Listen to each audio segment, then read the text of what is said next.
Bonjour et bienvenue dans cette nouvelle vidéo d'Attila. Aujourd'hui, je vous présente l'arbalète Hector XB62. C'est une puissante arbalète de 185 livres de chez Mankung. Elle développe une vitesse de trait de 395 fps. Donc 185 livres, c'est pas trop dur à armer et 395 fps, c'est presque 400. Voilà, ce sont des vitesses idéales pour la chasse. On peut tirer avec ça des traits qui vont jusqu'à 80 mètres, voire au-delà. Quand j'ai pris cette arbalète en main la première fois, tout de suite, ce que je me suis dit, c'est « Waouh, elle est légère ». Et elle est légère parce qu'elle a un rail et un corps complètement en composite. Il n'y a que le riser qui est en aluminium parce que c'est la partie qui est sous contrainte au niveau des branches. Donc voilà, c'est une arbalète qui est très légère et agréable à tenir en main. Voici comment se présente l'arbalète quand vous la sortez du carton. Vous avez le corps de l'arbalète qui est déjà assemblé comme ça. Vous avez l'avant de l'arbalète, ce qu'on appelle aussi le front-end, qui est assemblé avec les câbles, les poulies, tout ça bien sûr. L'étrier qui va venir à l'avant de l'arbalète. Une sangle pour la porter en bandoulière. Vous avez le carquois avec 4 traits de 20 pouces. Alors du coup, le carquois, je ne l'ai pas assemblé, il est déjà prêt comme ça. J'ai juste mis les traits à l'intérieur. La lunette 4x32. Le tube de cire pour entretenir votre arbalète, ça on vous l'explique à la fin de la vidéo. Vous avez le bandoir manuel, un jeu de 4 clés Allen, le support du carquois. Ici, c'est un petit accessoire, une entretoise en fait qui vient entre le corps de l'arbalète et le front-end. Vous avez la glissière et la vis de fixation pour assembler le tout. On va maintenant passer à l'assemblage. Pour commencer l'assemblage, vous allez prendre la glissière qui est ici avec le front-end. Alors la glissière, vous allez faire attention, quand vous regardez sur la glissière, il y a une rainure qui est un peu moins profonde ici que l'autre. Donc la rainure qui est la moins profonde va aller sur le câble qui vient en fait en dessous. Et la rainure la plus profonde vient du coup sur le câble qui est au-dessus. Comme ça, ça fait qu'ils sont bien séparés et on vient faire glisser ici comme ça au milieu. Ensuite, vous prenez le corps de l'arbalète et vous venez positionner la glissière, il faut qu'elle passe ici au milieu du corps de l'arbalète. Alors, je vais vous montrer, hop, comme ça, voilà, il se positionne comme ça. Une fois que vous avez fait ça, vous allez pouvoir installer cette espèce d'entretoise. Alors, elle est livrée ici avec un petit adhésif. Alors,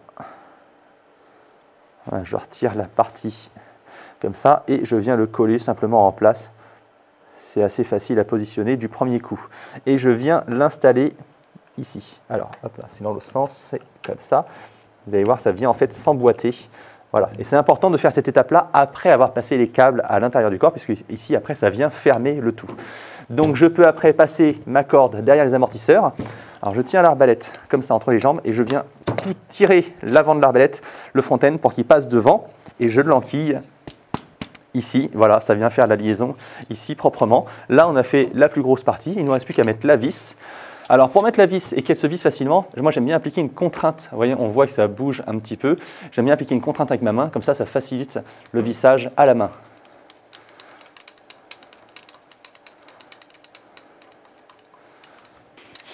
Et une fois que j'ai réussi à avancer ma vis, j'ai plus qu'à la serrer.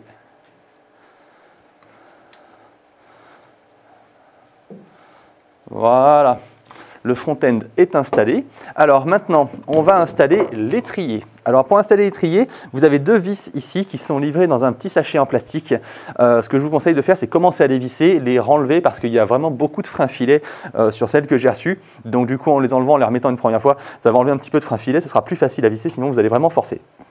Vous faites rentrer l'étrier ici et vous prenez votre clé Allen adaptée. Et vous allez venir serrer. Alors vous faites attention, en fait, dans l'étrier, il y a des encoches.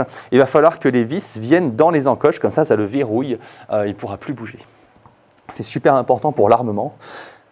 Quand vous allez armer, vous allez mettre votre pied dans l'étrier et vous allez tirer. Et si jamais l'étrier n'est pas bien fixé, l'arbalète risque de remonter vers vous. Donc voilà, il faut juste faire attention à ça, que ce soit bien fixé correctement. Voilà, je serre, ok. Ici, et je vérifie que l'étrier est bon, c'est OK. Ensuite, je passe ici au support du carquois. Alors moi, je suis droitier, j'ai l'arbalète donc sur ma droite. Les flèches, je veux qu'elles viennent sur le côté droit de l'arbalète, comme ça, elles ne sont pas de mon côté, elles ne m'embêtent pas. Donc je vais mettre le support de carquois de ce côté-là sur l'arbalète, comme ça, les flèches seront du côté droit. Alors là, je prends la bonne clé Allen.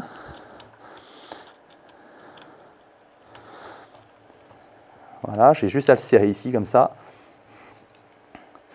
C'est assez simple. On vient faire ici glisser le carquois dans son support et on verrouille avec la languette qu'il y a. Hop. Ça, c'est fait. Il ne nous reste maintenant plus que la lunette à installer. Alors pour la lunette, vous dévissez un petit peu ici et vous venez la prendre en fait tout simplement sur le rail. Vous vous assurez qu'elle est bien positionnée et vous serrez comme ça.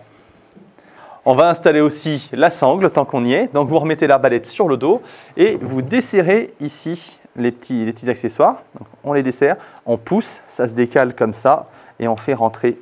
Hop, voilà, il traverse, on remet. On visse comme ça à l'avant, c'est pareil.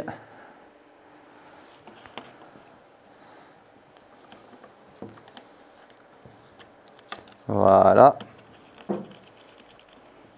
Voilà, c'est terminé. Votre arbalète est assemblée.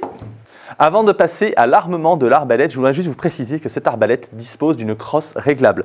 Vous devez appuyer sur la partie avant ici et faire glisser la crosse vers l'arrière. Ça permet aux grandes personnes d'ajuster l'arbalète, qu'elle soit un petit peu plus confortable à porter.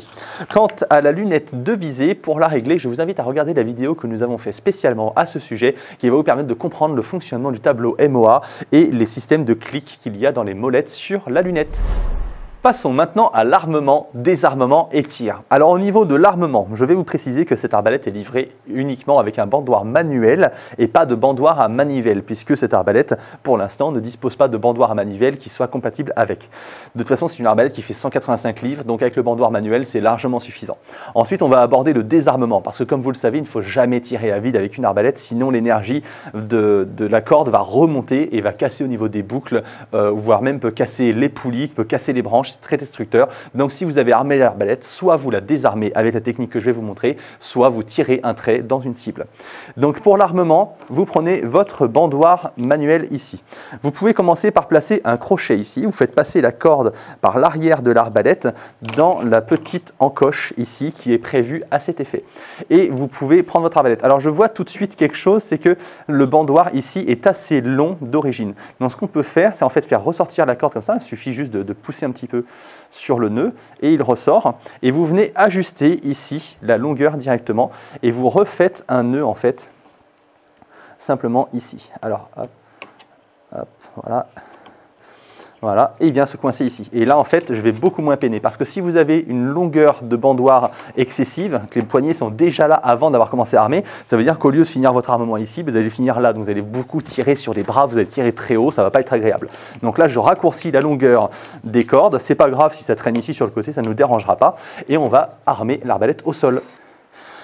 Donc, je positionne l'étrier au sol, mon pied à l'intérieur de l'étrier, et là, je me sens déjà mis en position. Vous faites attention que la sécurité est bien enlevée. Le petit bouton de sécurité ici doit être poussé sur le F, c'est-à-dire sur le rouge, vers l'avant, parce que sinon, vous ne pourrez pas armer l'arbalète, ça va bloquer le mécanisme. Je prends et je tire. Voilà, comme je le disais, comme si c'est une arbalète 185 livres, c'est pas trop grave s'il n'y a pas de bandoir à manivelle, parce qu'elle n'est pas franchement dure à armer. Une fois que l'arbalète est armée, si jamais vous ne voulez pas tirer avec votre arbalète, vous pouvez la désarmer. Donc là, je reprends en fait comme si je venais de l'armer. C'est ce que j'ai fait. Alors hop, je repositionne la corde dans la rigole, les crochets sur la corde et je viens tirer le tout en arrière. Alors je fais attention à bien mettre les crochets, qui soient bien positionnés sur la corde. Pour enlever la sécurité, vous avez un petit bouton sur le côté. Vous pouvez le soulever ici et on appuie sur la sécurité.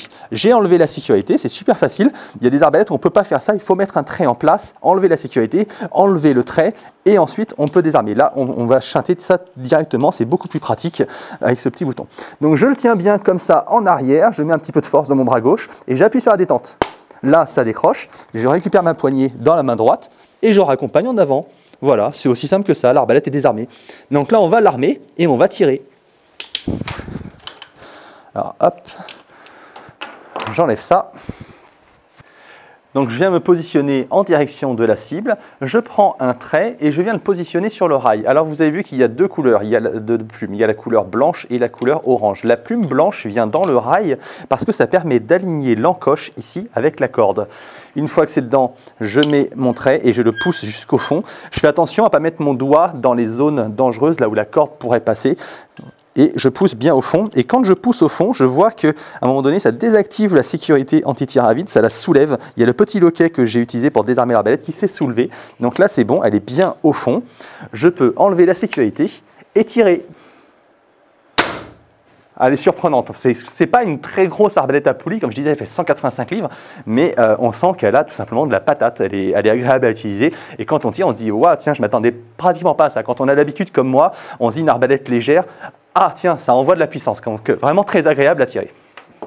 Maintenant, je vais vous faire un tir à vitesse réelle, c'est-à-dire que je vais vous montrer combien de temps ça prend réellement pour armer l'arbalète et tirer, puisque là, la version précédente, du coup, c'est je vous expliquais tout, et là, je ne vais rien expliquer, je vais prendre et je vais faire en temps réel. Allez, c'est parti. Hop. J'installe mes crochets, je me mets au sol.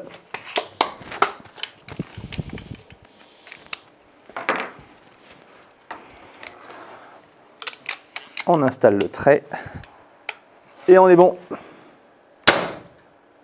Voilà, donc franchement, ça ne prend pas énormément de temps pour armer et tirer avec l'arbalète. Concernant l'entretien de votre arbalète, il est important de cirer le rail tous les 5 à 10 tirs. Donc vous avez ce petit stick qui fonctionne un petit peu comme un labello, parce que vous avez juste à tourner ici pour faire sortir la cire. Et vous venez passer un coup sur le rail de gauche, un coup sur le rail de droite, et vous pouvez étaler avec le doigt. Donc là, j'en ai vraiment pas mis beaucoup, vous pouvez mettre un petit peu plus quand même. N'en mettez pas trop, ça sert à rien, sinon la corde va l'éjecter. Vous en mettez un petit coup aussi sur la corde pour qu'elle reste bien souple, et vous pouvez le faire pénétrer dans la corde en utilisant les doigts comme ça. Voilà. Concernant l'entretien des poulies, il suffit de passer un petit coup de soufflette quand vous constatez qu'il y a un petit peu de saleté qui commence à s'accumuler pour éviter qu'elle n'aille vers l'axe.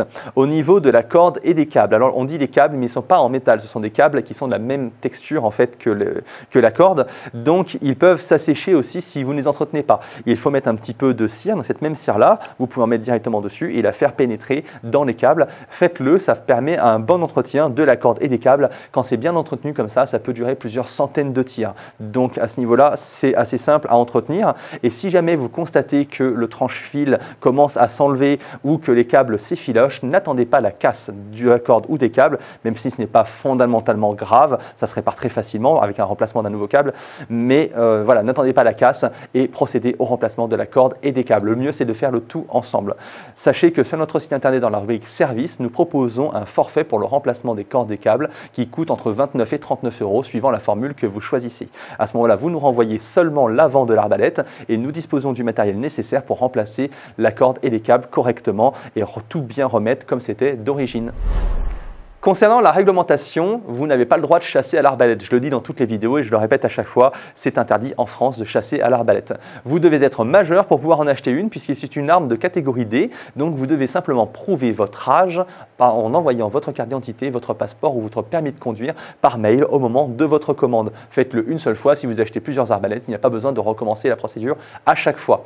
Et pour le transport de votre arbalète, il faut qu'elle soit neutralisée. Donc vous pouvez simplement soit démonter l'avant de l'arbalète, comme ça l'arbalète est démontée en deux, ça suffit pour la transporter, ou vous pouvez installer un verrou de ponté quand celle-ci le permet.